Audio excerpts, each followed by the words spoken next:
subscribe to my channel and also press this bell icon.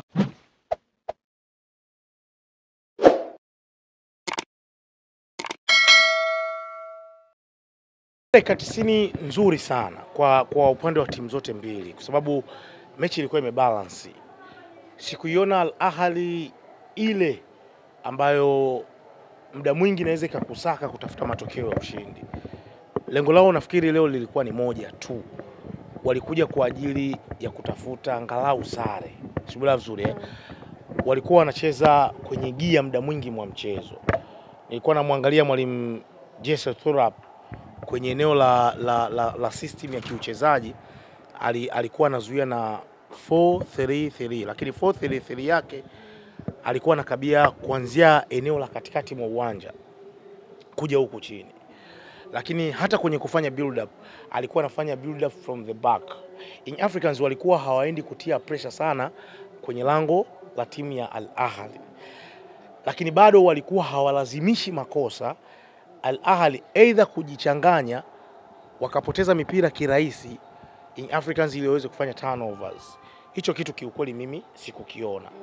Walikuwa wamerelax sana Al Ahly, wakiwa wanafanya build up kutokea nyuma, wakiwa wanajaribu kutengeneza mashambulizi kupitia pembeni mwa uwanja ambapo alikuwa anacheza Tahir Mohamed, lakini kushoto pia alikuwa anacheza Mahamudu Trezeguet.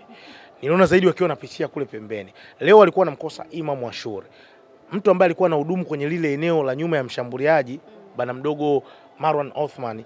Alikuwa ni Ahmed Zizu ndo alikuwa anacheza kwenye lile eneo. Bado na yeye hakuwa na madhara yale ambayo tuliyaona aliyasababisha Imam Ashuri kwenye mechi iliyopita.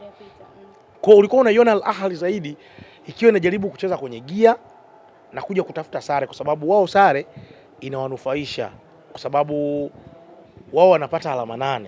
In Africans anafikisha alama 5. Lakini wana mechi moja nyumbani na wana mechi nyingine wapi? Ugenini. Kwa hiyo kwao ilikuwa ni faida, wakifikisha alama 11 wametoboa. Lakini kwa In Africans pia performance ya leo haikuwa nzuri sana wala haikuwa mbaya sana. Ilikuwa katikati. Yaani haikuwa wow. Unajua ili wafunge Al Ahly ni lazima uwe na performance bora kupindukia.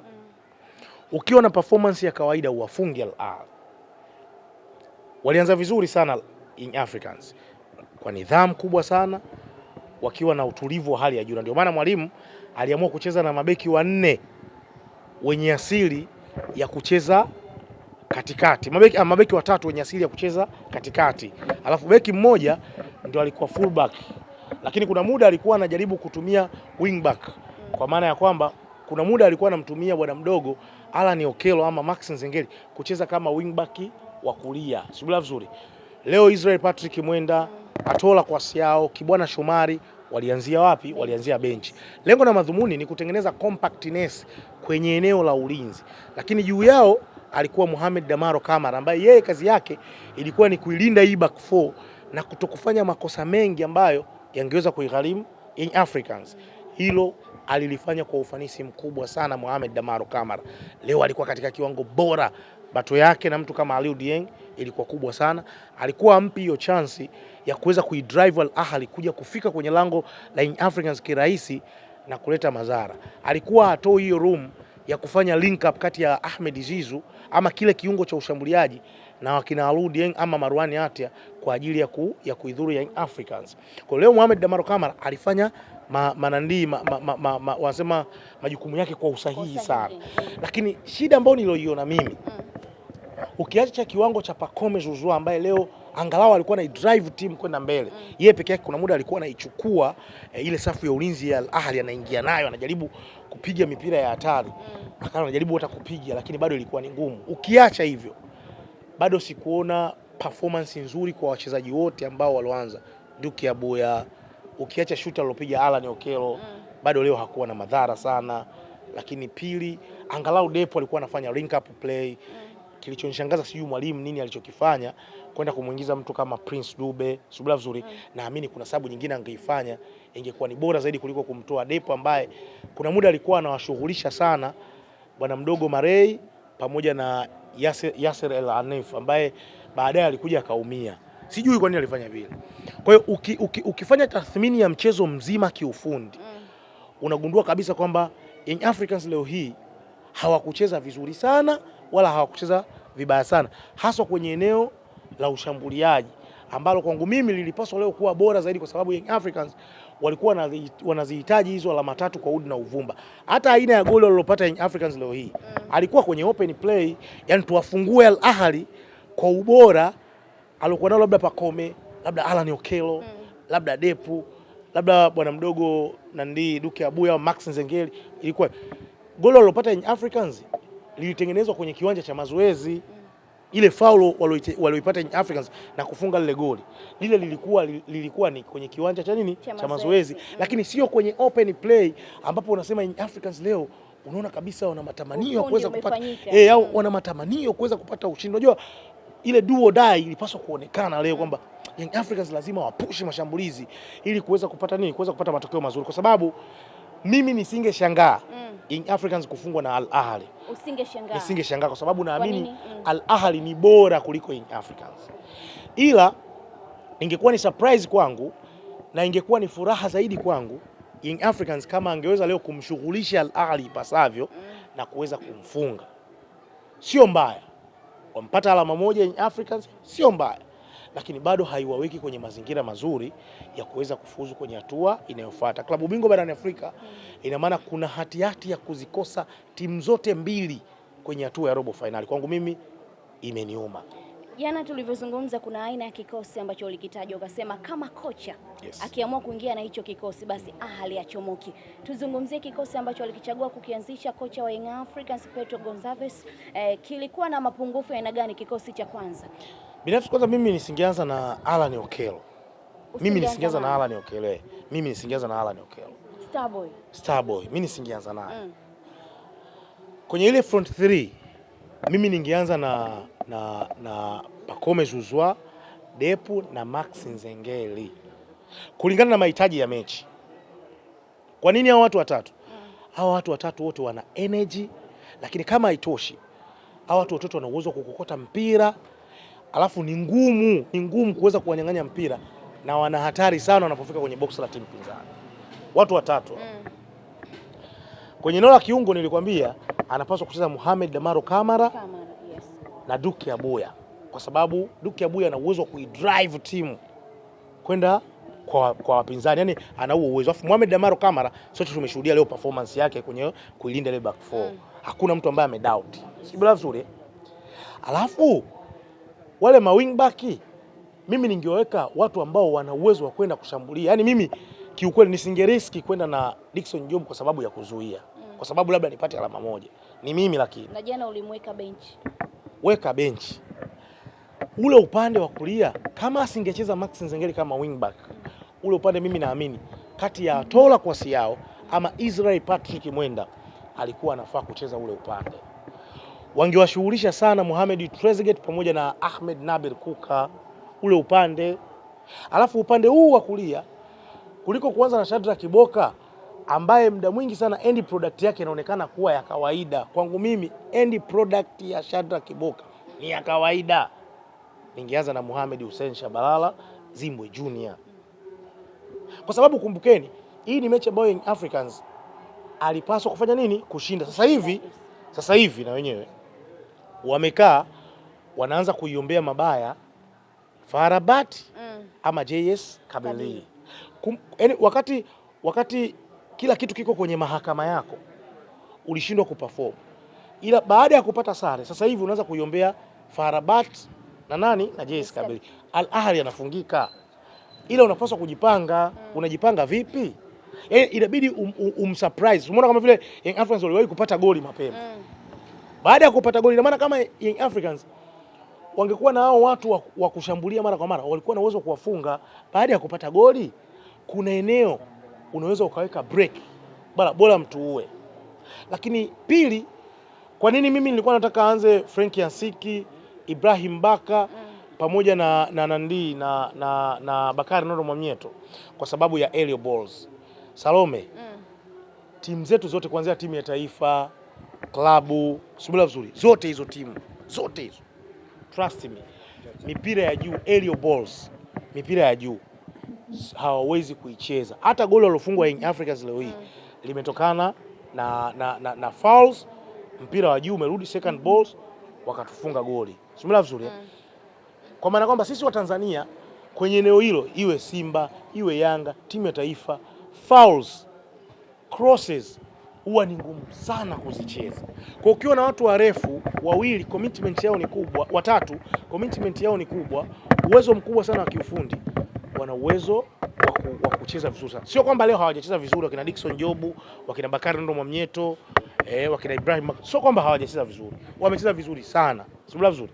Lakini kwangu mimi naamini wangeanza hao pia wangetoa performance bora sana. Ila mimi sikuamini kama Young Africans leo hii wanapaswa kucheza kwenye break kulingana na uhitaji wa matokeo. Walipaswa kucheza kwa sababu sasa hivi zitaanza hesabu za anado calculate. Sasa hivi sababu wakati walikuwa na nafasi nzuri ya kuweza kutengeneza mazingira mazuri ya kwenda kwenye hatua ya robo finali. Kwa sababu ukiitoa Azam FC, timu nyingine ambayo ina nafasi nzuri ya kwenda kwenye hatua ya robo finali ni Young Africans. Kwa lazima sisi kama Watanzania tuiangalie kwa ukaribu Young Africans na kuiombea mema, kwa sababu tutakuwa hatuna timu zozote kwenye mashindano ya klabu bingwa barani Afrika endapo kama Simba na Yanga wakifanya nini? Wakitoka. Mimi lazima niumie. Dakika 45 za kwanza Young Africans akiwa na uongozi, 45 za pili wanaruhusu goli. Lile goli kila mmoja anazungumza la kwake. Makosa yalikuwa ya aina gani? Nani alisababisha makosa hadi Young Africans kuruhusu lile goli? Yale makosa ni ya timu nzima. Second balls kila mtu anahusika. Ule mpira ulikuwa ni wa kona. Umedondoka mpira katikati ya watu. Ni kama vile walivyofungwa Al Ahly. Na wenyewe pia wataenda kujilaumu kwa makosa waliyofanya. Timu nzima Young Africans wanapaswa kuhukumiwa kwenye kosa ambalo Al Ahly walikuja ku-equalize lile goli. Kwa sababu mpira ulidondoka kwenye box wakiwa watu wengi ambao walikuwa na uwezo wa kufanya nini? Wa kuokoa. Na wengine wakiwa wamekaa kwenye box, kwa sababu Aludi Dieng ilibidi atafute yengo, mpira kidogo utoke nje ulienda kugonga mwamba ukarudi. Ina maana walikuwa wengi pale, kwa hiyo walikuwa na uwezo wa kufanya nini? Wa kuokoa. Kwa hiyo timu nzima walishindwa kureact kwenye second ball.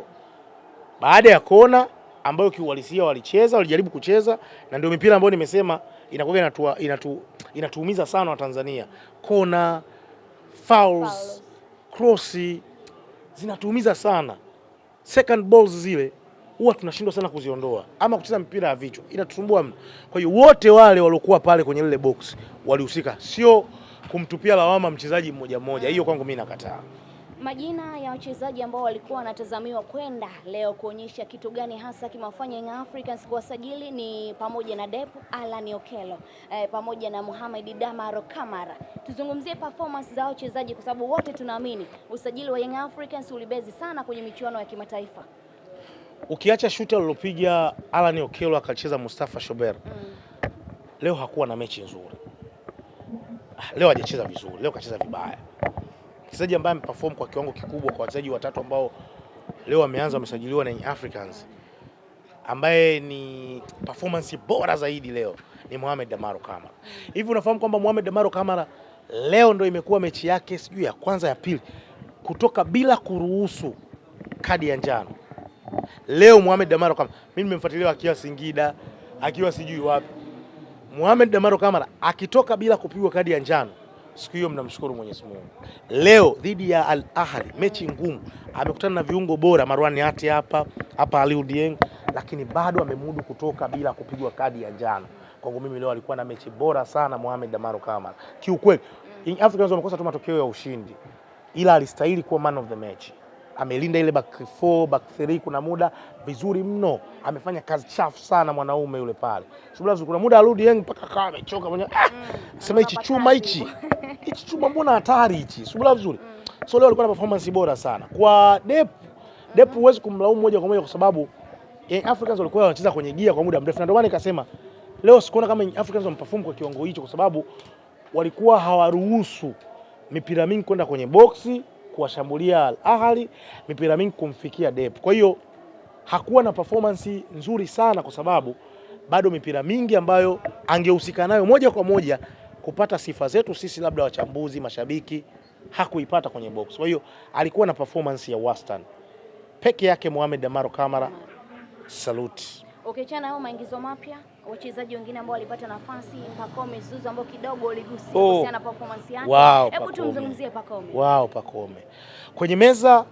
Kwenye meza ambayo nimeiandaa mimi ya kahawa. Kuna Faisal Salum Feitoto Abdallah, kuna Stephen Aziz Ki, Mwamba Lusaka Chama. Hii meza ni ya watu watatu niliandaa ya kahawa. Chama, Mwamba Lusaka, Faisal Salum Feitoto Abdallah, Pacome akiwa amesimama, Aziz Ki, alafu Pacome akiwa amesimama. Nani ampishe?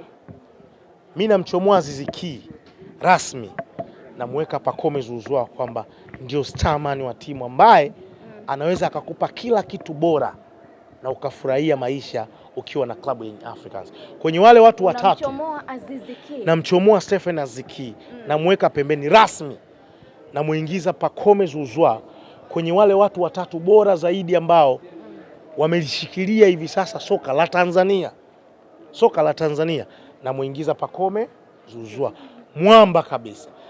Kila mechi kubwa Pacome Zouzoua ana react.